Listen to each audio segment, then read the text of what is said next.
bien en casa, estemos cuidaditos, ¿verdad? Y a las familias que han tenido esta desgracia con esta tormenta Manda, toda la solidaridad del mundo, en un Sí, abrazo bien fuerte y sumándonos al apoyo de toda la sociedad. Qué sí, gusto verle, sí, bueno, pantallita. vamos a platicar un poco de todo lo que está pasando y bueno, también saludamos a Rafael Goches. Hola Rafael, Hola Rafael, bienvenido. buenos días.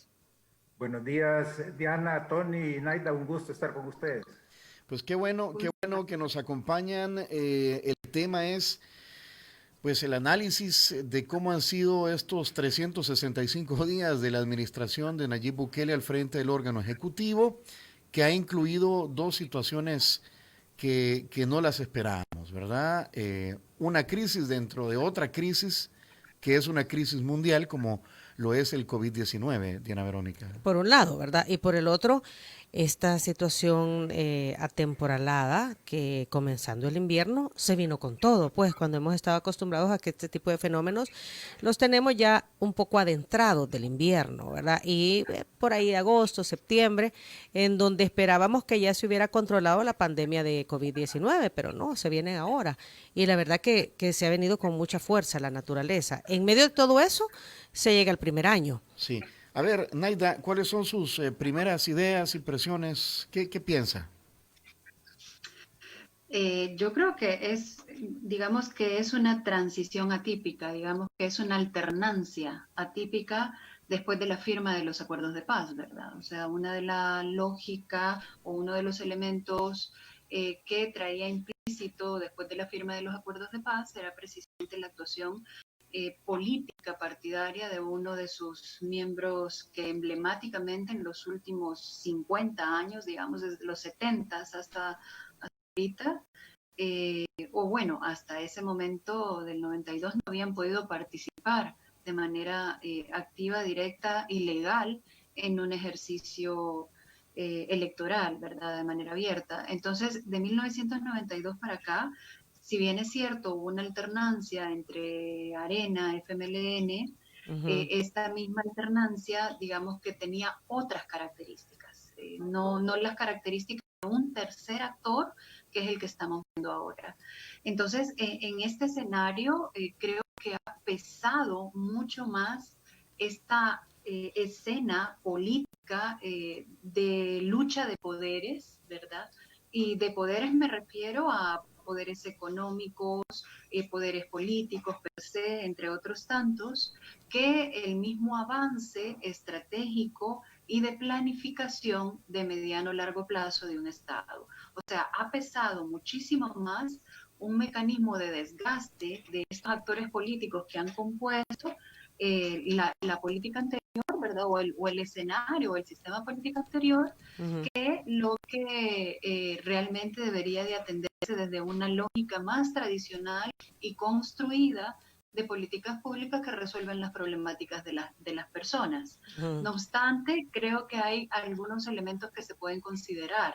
Uno de ellos es que creería que el presidente está enfocado como en hitos fundamentales. Uno de ellos tiene que ver con el tema de los homicidios, ¿verdad? O sea, hemos visto una disminución de los homicidios, no en toda la gama de seguridad, porque eso es mucho más amplio, pero evidentemente si hay una disminución de los homicidios, no tenemos un instrumento leíble, eh, en donde podamos ver, por ejemplo, ciertos indicadores, cumplimiento de indicadores, entre otras, más que el dato que se va reportando y que digamos que es eficacia dentro de ese estándar. Sin embargo, como en los procesos anteriores se había avanzado hacia una construcción de políticas públicas más de esquema, diseño, más, digamos, tradicionales en esa construcción, sí se echa en falta ese mecanismo planificado. Creo que hay otros elementos a considerar en esto, por ejemplo, en materia de política pública, hay un abanico bien amplio alrededor de ello. Nosotros y nosotras en El Salvador nos acostumbramos de alguna manera a ir avanzando al documento escrito. pero el documento escrito y la implementación también tienen sus brechas, ¿verdad? O sea, no es lo mismo lo que yo escribo y con lo que me voy guiando y lo que se va dando seguimiento, monitoreo, incluso desde la misma sociedad, al proceso de cumplimiento del mismo. Además, muchas de las políticas públicas escritas, digamos, se hacen bajo la lógica de un utópico deber ser y no muchas veces bajo esta construcción real del escenario en el que se desarrollan. Ahí es donde hay determinados desfases, que es lo que yo creo que pasó en los periodos anteriores. A ver, Para concluir, sí, sí, sí. Adelante. un poco para concluir, creería que este año se ha caracterizado más por la erosión política hacia los actores anteriores o los actores de la firma de los acuerdos de paz hasta ahora, y que además viene un poquito antes, es decir, a un ciclo de más o menos 70 años, ya lo hemos conversado, y más que en un mecanismo de planificación, concreción y desarrollo de acciones de mediano a largo plazo. Eso es lo que creo que ha pasado este año. Ok, Rafael Ernesto Goches concuerda con Naida porque haciendo un resumen de lo que le entendemos, de lo que te entendemos, Naida, es, a ver, esta oposición del poder que que está en el país desde la firma de los acuerdos de paz no ha permitido o no ha permitido visualizar precisamente las acciones del gobierno, porque ha tenido que lidiar con con esta contraposición de la política tradicional, Rafael. Desde mi perspectiva, Diana, Tony, la realidad nacional creo que es la que debería de estar marcando la toma de decisiones. Y esta realidad nacional supera este debate político o confrontación que tenemos. O sea, eso realmente no permite entrar a superar los problemas. O sea, son tan graves. Ya antes de que entrara la pandemia teníamos una situación con unos problemas estructurales bastante serios, entre los cuales se destaca, por ejemplo, la pobreza y el desequilibrio fiscal, por mencionar dos. Y estos dos elementos hacen de que ante estos fenómenos, estas dos crisis que se suman en estos momentos, podríamos decir que el 2020 y 2021 va a vivir El Salvador una situación de crisis. Y del 2022 al 2024 es post-crisis. Eso lo que significa es que este gobierno realmente va a administrar la crisis y post-crisis. No podemos estar pretendiendo ir más allá, ¿verdad?, de como algunos ideólogos están planteando, digamos, que es un cambio, que va a venir un cambio de modelo. En estos momentos realmente lo que se necesita es atender la emergencia y nuestras limitadas capacidades, tanto en el orden técnico, científico como financiera, no va a permitir ir más allá de lo que es un buen manejo de crisis y postcrisis. O sea que en ese sentido yo creo que es importante desde mi perspectiva, poner los pies en la tierra y dejar de estar haciendo castillos en el aire, por cuanto la situación es tremenda. Entonces, eso debería de llevar, lógicamente, a un mejor entendimiento, porque el gobierno por sí solo no va a poder salir adelante. Y es donde se necesita el concurso de los diferentes sectores alrededor de prioridades nacionales y objetivos comunes para poder salir adelante. O sea, la situación es sumamente complicada. Cualquier curva que nosotros veamos nos preocupa. Si vemos la curva de la pandemia, estamos todavía llegando al pico. Exacto. O sea, permite, si nosotros vemos la curva de la pobreza, son 2 millones y en cosa de meses podría estar aumentando a 3 millones. Los desempleos están aumentando aceleradamente por la misma inactividad y el cierre de empresas. Entonces, cualquier curva que nosotros estemos viendo nos estaría indicando que necesitamos ser sensatos, necesitamos planificar y coordinar. A mí me llama la atención, por ejemplo, que no se establezca una fecha de la reapertura cuando hay elementos técnicos, científicos y herramientas que permiten hacer un esfuerzo de balancear la parte sanitaria con la parte económica. O sea, ese dilema lo tiene muchos países y lo están enfrentando técnicamente para que los políticos tomen decisiones. Pero manejar una incertidumbre de fechas, realmente eso lo que quiere decir es que no estamos preparados. Okay. Y el tema más difícil, y con esto cierro, para la reapertura es el sector informal, porque ahí está concentrado más del 70% de la fuerza laboral, son los que tienen más condiciones para ser afectados de contagiarse por las mismas condiciones de higiene, de aglomeración en las cuales se desenvuelven, y además son los más afectados en estos momentos por la parálisis de la economía.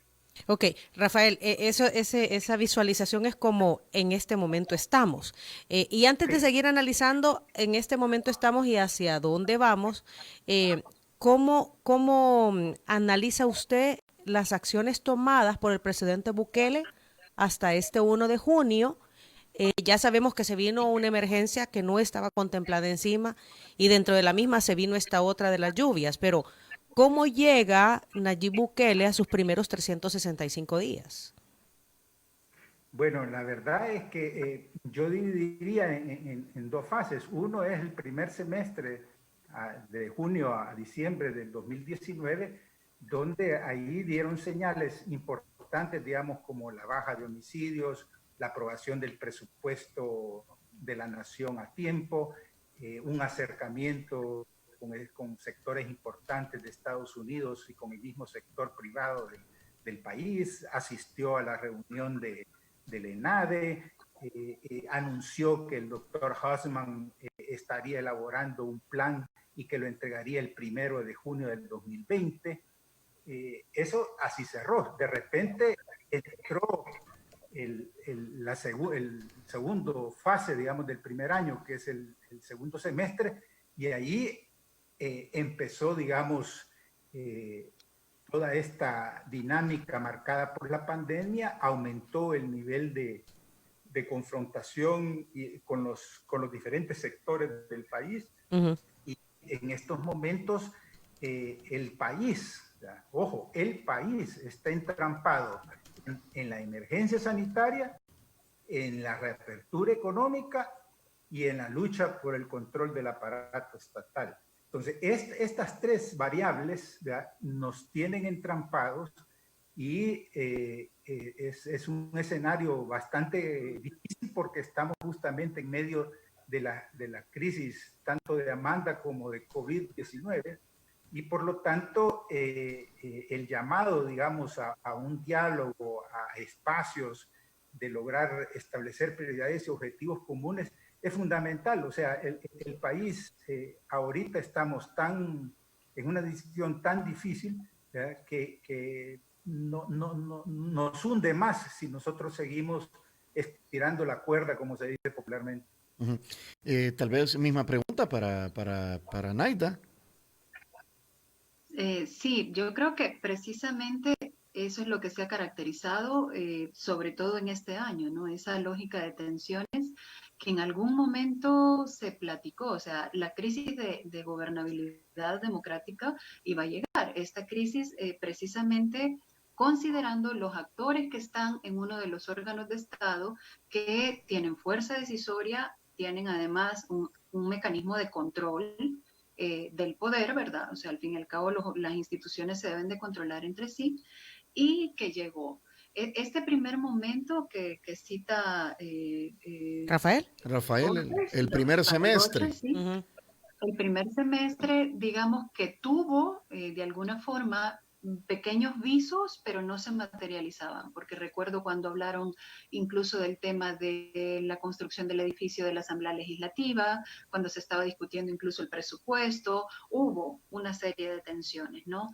Que ya marcaban de alguna forma que más adelante se iba a profundizar. Sin embargo, fue interesante la división por ejemplo, que vimos en Arena. O sea, en Arena se marcó una división muy fuerte en donde ya no se vota en bloque, como estábamos acostumbrados y acostumbradas a ver, ¿no? Igual en otros espacios en donde esta correlación en la Asamblea Legislativa también daba de alguna forma un escenario favorable para no tener fuerza en los controles específicos, pero tampoco para generar una oposición potente, fuerte, etcétera, entre otras. Sin embargo, ese panorama se ha ido moviendo y, claro, la gobernabilidad democrática descansa mucho en la capacidad de diálogo, coordinación y materialización de estas decisiones que se deben de tomar entre el Ejecutivo, perdón, y el Legislativo y el Judicial, los tres, ¿no? Que definitivamente este año entra en la máxima tensión con el 9F, para empezar, ¿verdad? El 9 de febrero, si bien nos acordamos de todo el despliegue del aparato militar en la Asamblea Legislativa, con un discurso muy potente que yo creería, no estamos seguros porque no tenemos una bola de cristal, pero creería que va a sostener este discurso a lo largo del año hasta el 2021, en donde genere las correlaciones en la Asamblea Legislativa que le permita la, digamos, condición política para planificar, crear, mostrar, realizar todos los elementos necesarios y pertinentes para sobrevivir una post-pandemia, una post-eventos, estos eventos que al fin y al cabo ponen al desnudo nuestra vulnerabilidad. Creo que eso es lo que realmente ha sucedido este año y todavía nos falta el resto del año, porque esa tensión es la que le da el oxígeno que él ha utilizado a efecto de el manejo de la cosa pública en la actualidad. A ver, Naida, Coincido con que hay un... sí, perdón, Naida y Rafael, es que al principio, antes de que tomara posesión de su cargo, el presidente, uno decía, y la sociedad se preguntaba, bueno, ¿cómo va a gobernar si no tiene partido? Amén de que gana, pues le había servido de vehículo. Ahora, pues, dice Naida, el primer año se ha caracterizado por la erosión de los actores políticos que nos gobernaron en el pasado desde la presidencia de la República. Es que, ¿será que todo está enfocado? Porque el discurso es disciplinado, reiterativo, de crítica hacia los diputados. Ahora pues ya también saca terminación la sala de lo constitucional, la Corte Suprema. ¿Es que acaso todo va dirigido a lograr la mayor cantidad de diputados en el 2021 vía nuevas ideas? ¿Ese es el camino? Creería que sí. Rafael, ¿tú o yo?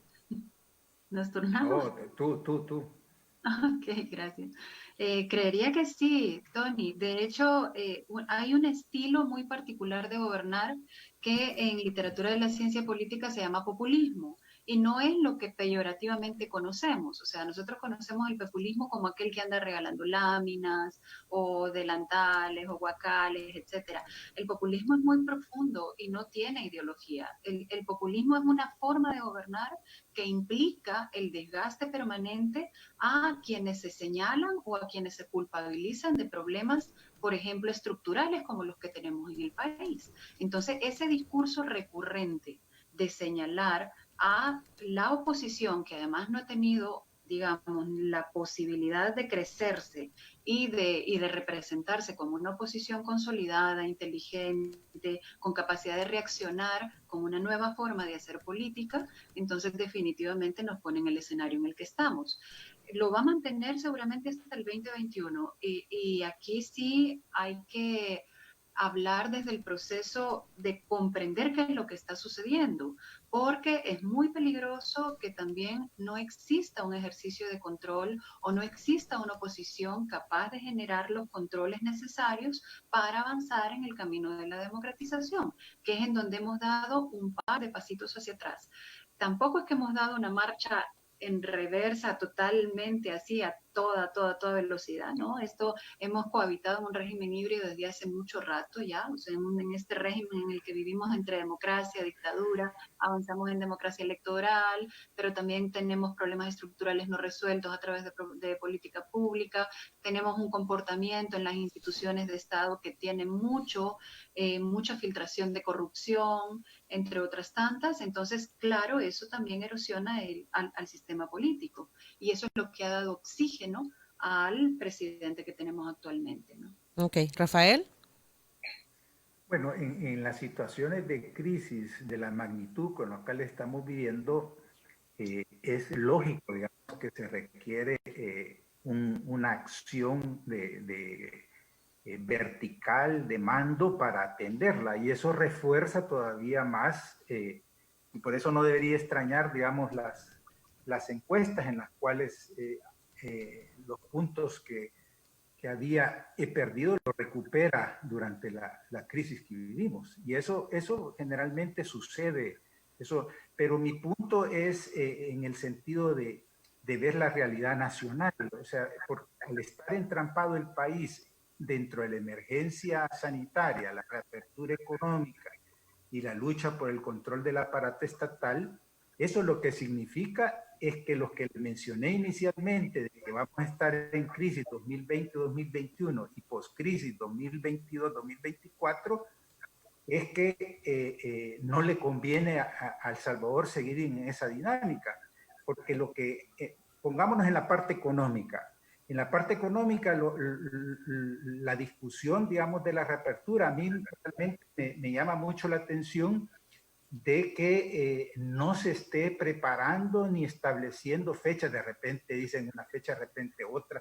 Y eso lo que está denotando es que no están tomando las decisiones con una base científica. O sea, los datos y la información, porque en esta pandemia una de las ventajas, entre comillas, que nosotros tenemos es que aquí pegó o entró la pandemia después de que sucedió en otros continentes, otros países. Es decir, nosotros podemos ver qué es lo que está funcionando bien en otros países y aplicarlo en el nuestro. Podemos usar la experiencia de otros, exacto. Correcto. Y los conocimientos. Y entonces aquí es una incertidumbre y a mí cuando yo veo altos funcionarios decir, no, pero no, yo no sé cuándo. Momento, nosotros a estas alturas, nosotros ya deberíamos de saber el comportamiento de la curva de la pandemia, el momento en que estamos y empezar los preparativos, porque no vas a empezar a abrir la economía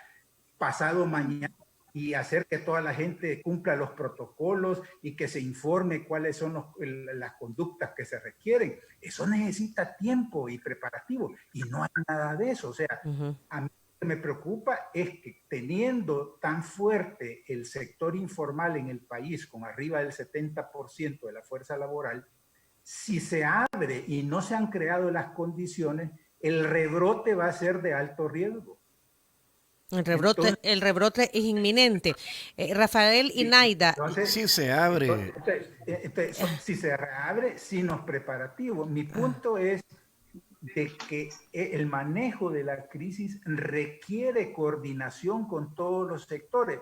Y estamos en la dinámica de confrontación por razones, digamos, del calendario electoral. Creo que estamos en la pista equivocada. O sea, ese es mi punto. O sea, el problema es tan serio que deberíamos de estar sumando esfuerzos para enfrentar los problemas que tenemos. Ok, Rafael y Naida, no sé si concuerdan con otros análisis que dicen que el primer semestre, tal vez como lo menciona Rafael, el nuevo gobierno del presidente Bukele creó esperanza y hubo unos primeros avisos en donde todos los sectores del aparato del gobierno y de la sociedad civil veían luces en el camino. Eso cambió a partir del 2020 y se agudizó con las dos crisis que tenemos, la pandemia y hoy con la tormenta. En vez de sumar esfuerzos, se están dividiendo los esfuerzos y los últimos discursos del presidente de la República son precisamente de no me permiten gobernar. Los grupos económicos de este país no me permiten gobernar. O sea, los políticos están atendiendo ante agendas de los que siempre han manejado el país. De la ANEP, ha dicho. De la ANEP incluso, bueno, ya rompió relaciones con la ANEP y ayer se agregaba el discurso incluso del alcalde de San Salvador, de Ernesto Mason.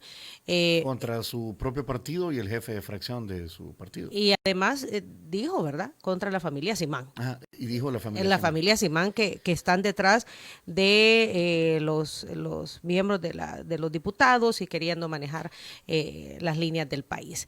El presidente tuvo la oportunidad de unir, pero no avanza y más bien se divide, y se dividen los esfuerzos. ¿Cuál es la lectura de esto? Pero también fíjate que, Diana y Tony, de que esa lógica, incluso con todo respeto, ustedes de los medios, es la que están siguiendo, no están enfocándose en los problemas. Propongo un ejemplo. El manejo del área metropolitana de San Salvador no es igual al de Chirilagua, al de Cacaopera, al de Chalchuapa, a la de Jutiapa y la de Apaneca. Es una realidad totalmente diferente. Exacto. Entonces, ¿qué se está haciendo para el abordaje, digamos, del área metropolitana de San Salvador, donde está concentrada la mayoría de la población y de la actividad económica? ¿Cuál va a ser el proceso de apertura? Ahí hay campo suficiente para una coordinación y se va a necesitar el concurso de la academia, del sector privado, de las organizaciones no gubernamentales, de los gobiernos locales, del gobierno nacional. Ahí enfoquemos en la solución del problema. Enfrentemos el problema, que es suficientemente grave como para tenernos en una discusión, en una lógica eminentemente política electoral. ¿Naida?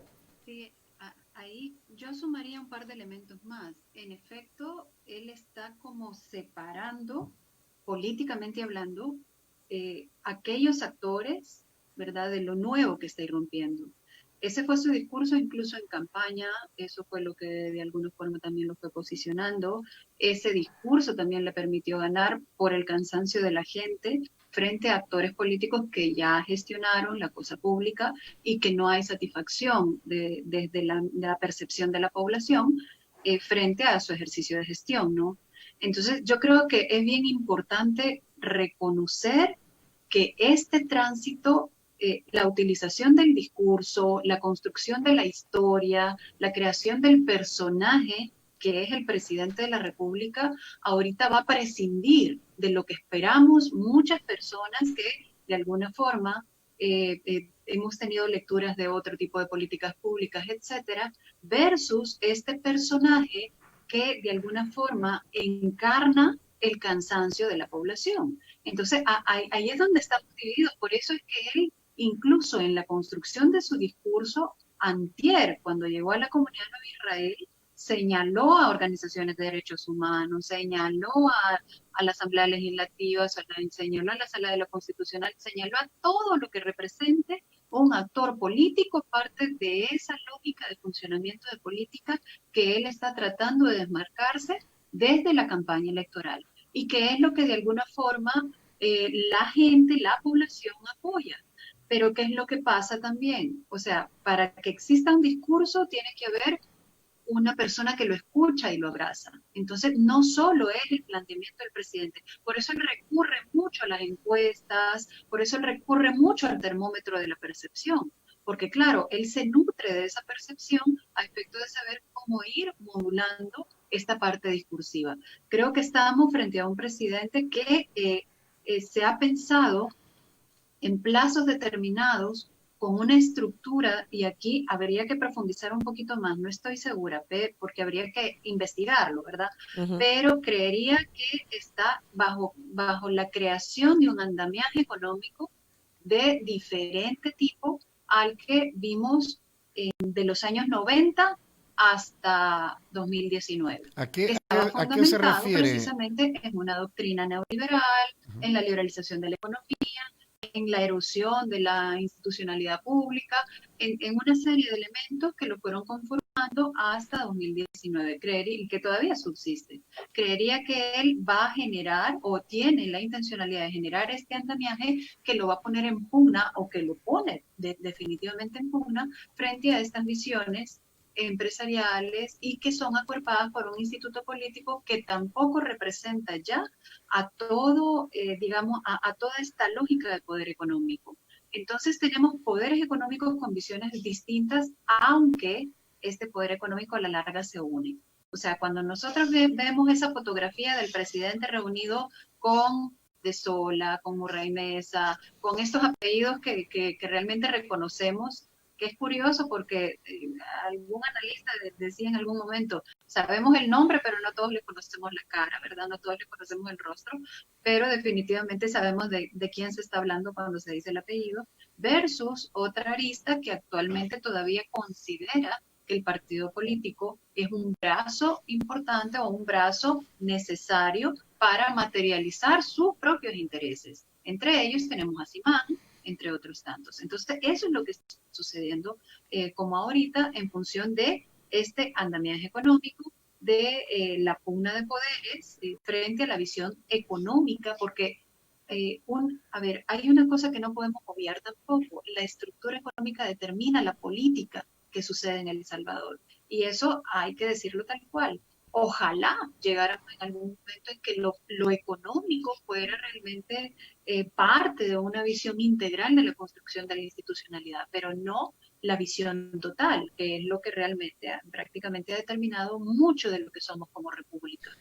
En este entendido, creería que, como decía anteriormente, va a mantener ese discurso no cohesionador, me temo. Yo, por ejemplo, he optado por o bajarle el volumen o algunas veces no mirarlo porque genera demasiada confrontación y que mucha gente todavía lo aplaude en esa construcción de terreno de escenario en materia política y que ahí es donde también hay que llegar a la gente. O sea, ahí es donde yo creo que hay que hablar con la población, hacer una comprensión amplia, una lectura amplia de lo que nos está pasando para realmente poco a poco ir avanzando otra vez en el mecanismo de diálogo, de educación política y de reconocimiento de ese valor que tiene el pueblo más allá de aplaudir o de votar. Uh-huh. Creo que por ahí tiene que Rafael, más temprano y fuera del aire, o ya lo habíamos comentado con Diana Verónica antes, ella me decía, la fuerza de las crisis que estamos enfrentando o que está enfrentando el presidente Bukele en su primer año de gobierno, llámese una pandemia mundial que le ha dado, que tiene de rodillas, como dice él, a la economía del mundo. Uh-huh. Y vaya, esto que nos pasa cada año casi, ¿verdad? Pero que nos recuerda la vulnerabilidad de nuestro país. ¿Será que los grandes proyectos, o sea, estas crisis que marcan el primer año del presidente Bukele, van a provocar que los grandes proyectos, el tren de la costa, el aeropuerto de no sé qué, o sea, los proyectos con China? O sea, la visión del gobierno en los próximos 4 años o sea, todo va a estar ya se desvencijó todo. Sí, porque tiene que hacerle frente a la emergencia y a la reconstrucción después de la emergencia, en todos los sentidos. Y tiene, digamos, vaya, lo voy a decir con la excusa perfecta de decir, bueno, yo lo iba a hacer, pero pues sí, vino la pandemia y vino la tormenta. Pero es que, vamos a ver, yo insisto en que, bueno, y esa es la gracia después de la opinión pública. Claro. Que todos se concentran en la figura del presidente. Yo estoy insistiendo en ver la realidad nacional. ¿Por qué? Porque miren, los problemas, la crisis realmente todavía no la hemos sentido. La verdadera crisis no la hemos sentido. O sea, la disminución de las remesas, ¿verdad?, del 40 apenas empieza a sentir. Que calculan en 40% y eso significa ya muchos miles de millones de dólares para el país, para el consumo. La pérdida del ingreso de Hacienda está calculada en 1.000 millones de dólares. El desempleo está calculándose en cerca de 300.000 personas. Uh-huh. Entonces, si nosotros empezamos a sumar eso, realmente no hemos vivido una crisis de esas proporciones en el país. Y por eso yo insisto que la crisis va a ser 2020-2021 y la postcrisis 2022-2024. Es decir, la administración de este gobierno se va a ir justamente alrededor de la crisis. Y es donde debemos de poner los pies en la tierra como país. O sea, por cuanto las capacidades que nosotros vamos a tener para recuperarnos son bastante limitadas. Y yo creo que después de que pase o que haya tratamiento, o que salga la vacuna, o que haya un contagio de rebaño, como se dice, a nivel mundial estoy hablando, el tema migratorio yo creo que va a aumentar en el país. Aquí ahorita se ha frenado y hay una reducción de la emigración masiva, pero las condiciones que están dadas en el país es para que aumente la emigración. Entonces, por eso yo insisto ¿por qué estoy mencionando esto? Porque Estados Unidos actualmente toda su política la está manejando alrededor del tema migratorio y de crimen organizado. En la medida que se agudicen las crisis, esos problemas van a aumentar, no se van a disminuir. Entonces, las mismas relaciones internacionales se van a hacer más complejas. Las mismas oportunidades de financiamiento van a ser más difíciles porque está aumentando el riesgo de país, y con estos 3.000 millones, si se obtienen de financiamiento aprobado, si se llega a obtener, nuestro endeudamiento va a andar alrededor del 88-90% en relación al Producto Interno Bruto. Entonces, no vamos a tener capacidades tampoco para conseguir más recursos, pero estamos dolarizados, ojo. Entonces, yo lo que estoy tratando de decir es que por todas las áreas que uno analice, de una situación sumamente complicada. En economía hay dos términos, no quiero entrar tanto al tecnicismo, pero está el término que se llama economía política y lo que se llama política económica. Este gobierno ahorita lo que está discutiendo y está enredado y está manejando es economía política, es decir, cómo se relacionan los pesos, la incidencia de todos los sectores para la toma de decisiones. Entonces, el planteamiento es que no tiene suficiente correlación de fuerza para echar a andar sus políticas o sus proyectos. La pregunta que se hace uno es, ¿cuál es el plan? ¿Cuáles son las políticas? Entonces, ahí empieza una discusión que la realidad nacional, creo yo, que va a marcar y va a condicionar a todos los sectores. A todos, cuando me refiero a todo es al mismo gobierno, al sector privado, a las ONGs, a la misma academia. O sea, la realidad lo va a trascender. Y si no entendemos eso, no vamos a ser capaces de salir adelante. Por lo tanto, mi reflexión es, miremos la realidad nacional. No nos concentremos tanto en toda esta discusión y en todos estos espejismos que nos ponen los políticos, porque la realidad es suficientemente difícil para estar distraídos en esos puntos. Tal vez el punto es, Rafael, que esa realidad política no permite avanzar o no permite tomar las decisiones que se necesitan en el país para enfrentar la verdadera realidad. Y ahí es donde preocupa.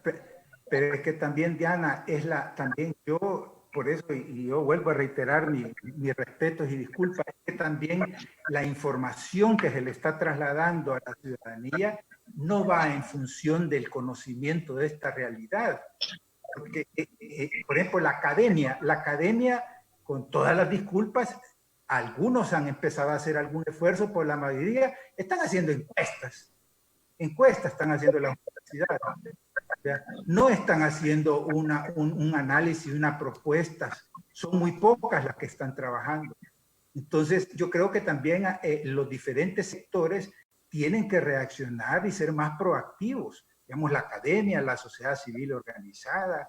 O sea, El Salvador tiene mucho talento, mucho capital social que a lo largo de los años se ha venido formando, pero como que están ahí dormidos a saber qué les pasa, o cansados quizás, pero no hay un planteamiento, digamos, porque esos espacios no se los van a regalar, esos espacios los tienen que ganar, y justamente eso es lo que se necesita el país para salir adelante.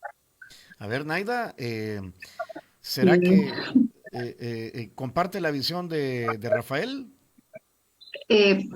Digamos de manera parcial, porque, o sea, lo que creo que nos está sucediendo, y miren qué interesante, porque al fin y al cabo no hay certeza, y yo creo que parte de su plan es que no exista certeza. O sea, el no tener plan puede ser un plan. O sea, no tener un plan visible para otros actores puede ser un plan.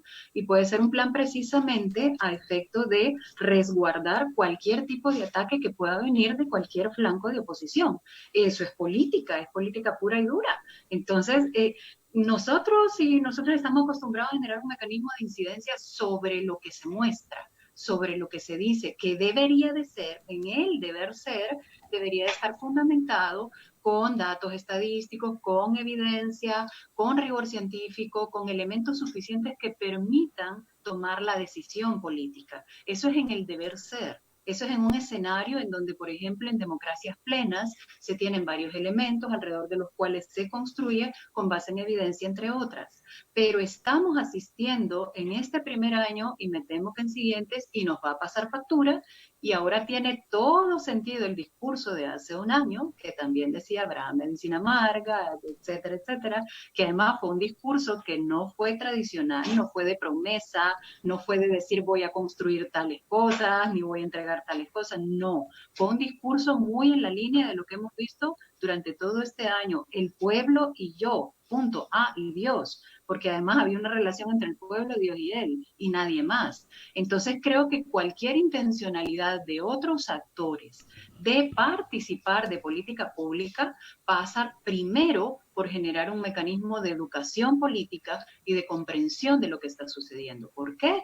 Porque de hecho lo que hay es una relación o una correlación en donde hay un soporte muy fuerte de la población salvadoreña hacia el presidente de la República, pero además de ello está trabajando todo un ejercicio del poder como relación, ¿verdad? Él está trabajando un ejercicio de poder como relación dentro de las pláticas o conversaciones con esta arista del gran capital salvadoreño, con sindicatos que sabe que no le van a representar una oposición ahorita, porque los sindicatos con los que se ha sentado son sindicatos, además que la mayoría de la institucionalidad pública, que es la fotografía que vimos, son sindicatos que no representan una oposición real para él. Se reunió con alcaldías, y las alcaldías en este ajedrez político, digamos, a lo que están atendiendo es al caudal político que pueden de alguna forma cooptar o captar, mejor dicho, con la lógica de manejo de fondos, recursos durante la pandemia.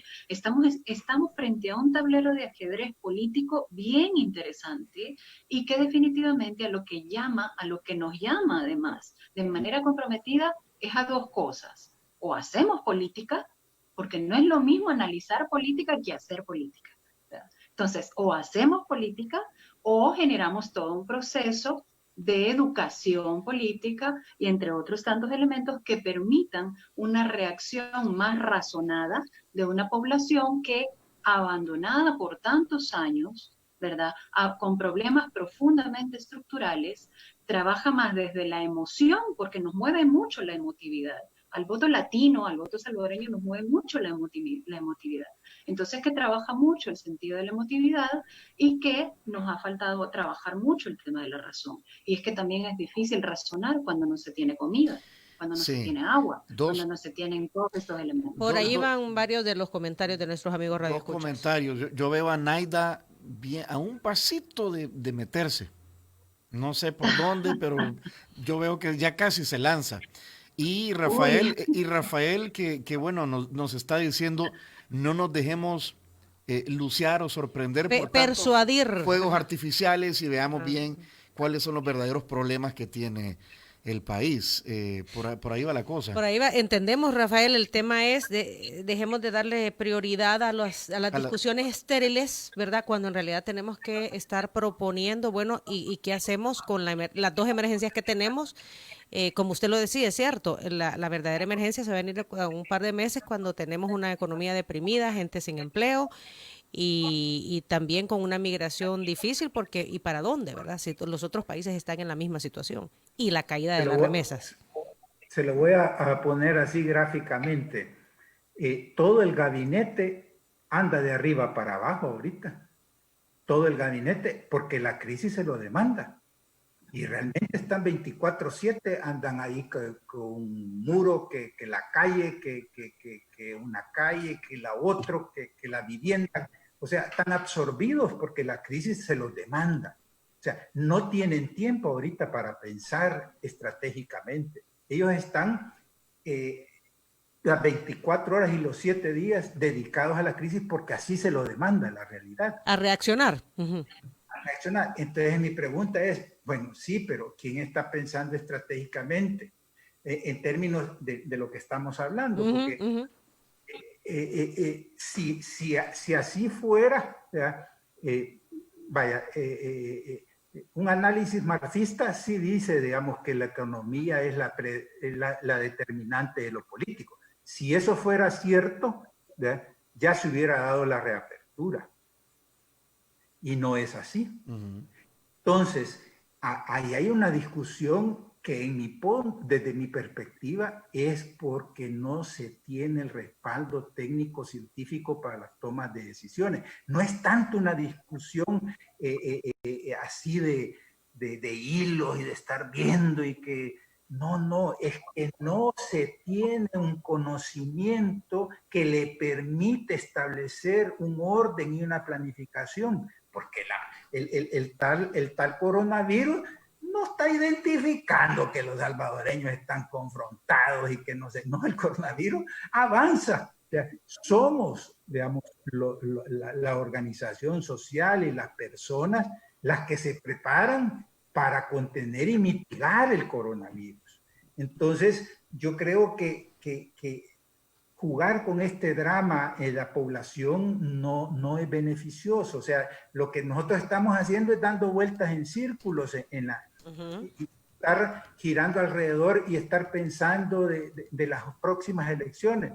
Señores, si la crisis es de tal magnitud y la estrechez de maniobra va a ser mínima para los próximos gobernantes, que es un escenario que no van a poder responder a las necesidades de la población. Por eso yo termino diciendo, los salvadoreños, si vivimos, 1 de 3 salvadoreños viven en el exterior, y ya está creada la red social a nivel internacional de los salvadoreños, yo les garantizo, porque yo he platicado con varios amigos, vecinos y todo, miren, están esperando que se acabe esto para irse, no para quedarse.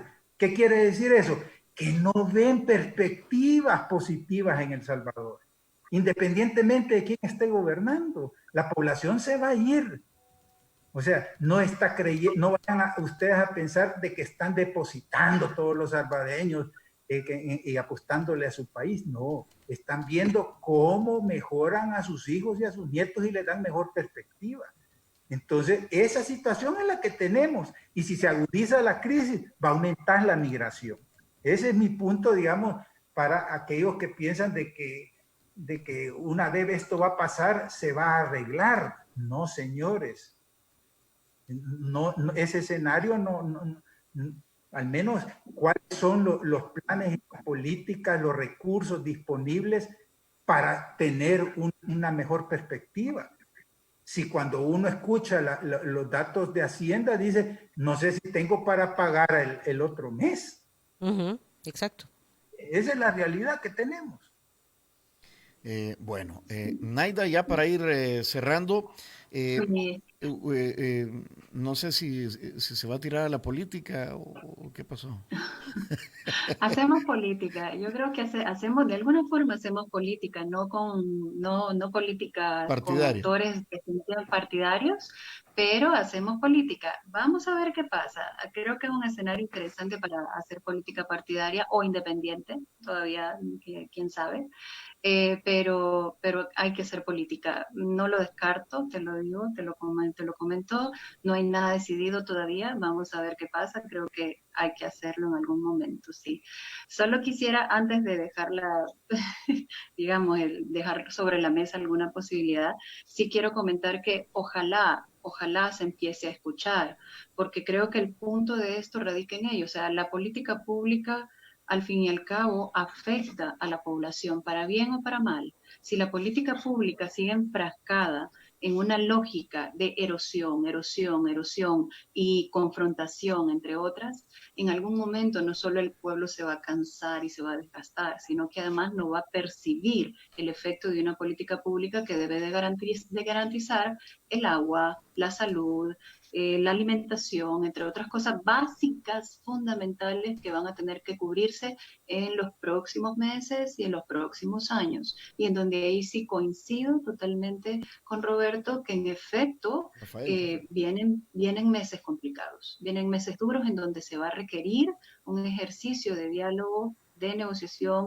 y de decisión, sobre todo, que garantice esto a la población, ¿no? Conocimiento técnico científico, decía Rafael. Sí, sí, y político, la dupla.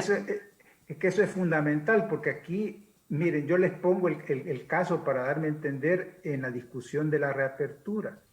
O sea, el dilema que se tiene a nivel mundial, no de El Salvador, mundial, es cómo se hace el balance entre la emergencia sanitaria y la parte económica. Y para ello hay diferentes herramientas. Les pongo un caso, una herramienta de ellas se llama el semáforo, donde se va bajando de acuerdo al nivel de riesgo de contagio a nivel territorial, se va bajando las condiciones y las restricciones. Por ejemplo, aquí en el área metropolitana de San Salvador es rojo el semáforo, pero allá en Jutiapa y en Cacaopera probablemente sea un amarillo. Y en Chalatenango a lo mejor sea un anaranjado, porque pueden flexibilizar más las cosas. Digamos, los países que han tenido mejor comportamiento, uno es Paraguay. Paraguay nunca detuvo la parte agrícola. Y la parte agrícola nunca puso en riesgo el suministro y la cadena alimentaria. Y porque hay menor riesgo de contagio también. Y Costa Rica, que tiene el mejor comportamiento a nivel centroamericano, resulta que dedica más del 12% de su Producto Interno Bruto para salud y educación. El Salvador, la mitad apenas. Entonces, nosotros estamos frente a problemas que ya sabemos por dónde caminar. Y entonces, nosotros, el último informe del PNUD, no informe de desarrollo humano, que no informe así de la coyuntura, pronostica que por primera vez es posible que se baje el índice de desarrollo humano, porque está afectando el empleo, la salud y la educación. Entonces, ahí tenemos, ¿qué quiere decir eso? Que en la próxima década, ahí nos vamos a quedar concentrados, en el ABC. Entonces, ¿cuál es la gran...?